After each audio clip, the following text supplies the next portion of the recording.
નમસ્કાર મિત્રો દેશ અને દુનિયાના સુપરફાસ્ટ સમાચારમાં તમારું સ્વાગત છે। પાન આધાર લિંકિંગ પાન કાર્ડ અને આધાર કાર્ડ લિંક કરવાની પ્રક્રિયા અને તેની સમય મર્યાદા પૂરી થવા અંગે ચેતવણી આપવામાં આવી રહી છે। અન્ય મહત્વના સમાચારની વાત કરીએ તો income tax return ITR file કરવા માટેના નવા ફોર્મ અને છેલ્લી તારીખ અંગે કરદાતાઓ માટે જરૂરી સૂચનાઓ આપવામાં આવી રહી છે।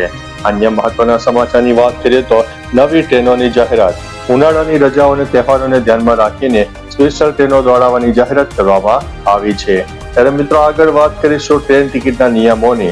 ભારતીય રેલવે દ્વારા ટિકિટ બુકિંગ અને કેન્સલેશનને લઈને કેટલાક નવા નિયમો લાગુ કરવામાં આવ્યા છે, જેની અસર મુસાફરો ઉપર પડનારી છે। અન્ય મહત્વના સમાચારની વાત કરીએ તો આરોગ્ય અને તેલનો વપરાશ મોંઘવારી અને સ્વાસ્થ્ય બંનેને ધ્યાનમાં રાખીને વડાપ્રધાને રસોઈમાં પણ તેલનો ઓછો ઉપયોગ કરવાની અને ઘરગથ્થુ બચત ઉપર ધ્યાન આપવાની સલાહ આપી છે।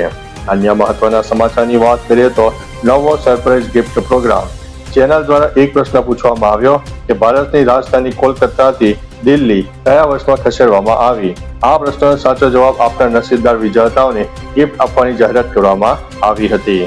અન્ય મહત્વના સમાચારની વાત કરીએ તો ડિજિટલ પેમેન્ટ બેન્કિંગ ક્ષેત્રે થઈ રહેલા ફેરફારો અને ડિજિટલ ટ્રાન્ઝેક્શનમાં સુરક્ષા રાખવા માટેની નવી માર્ગદર્શિકાઓ ટૂંક સમયમાં માહિતી આપવામાં આવનારી છે।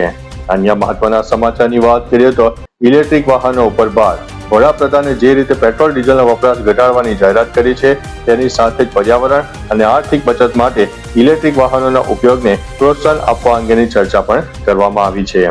અન્ય મહત્વના સમાચારની વાત કરીએ તો ખેત પેદાશોના ભાવ વિવિધ માર્કેટ યાર્ડમાં ચાલી રહેલા પાકના ભાવ અને ટેકાના ભાવ અંગે પ્રાથમિક વિગતો પણ આ ન્યૂઝ બુલેટિનમાં આવરી લેવામાં આવી છે।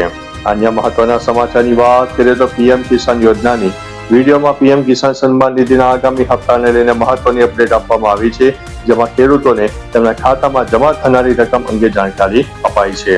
અન્ય મહત્વના સમાચારની વાત કરીએ તો યુદ્ધની અસર ઈરાન, ઇઝરાયલ અને અમેરિકા વચ્ચે ચાલી રહેલા તણાવને કારણે સ્ટેટ ઓફ હોર્મુઝ બંધ જેવી સ્થિતિમાં હોવાથી કાચા તેલની સપ્લાય ખોરવાઈ ગઈ છે, જેની સીધી અસર ભારતના બજાર ઉપર પણ જોવા મળી રહી છે।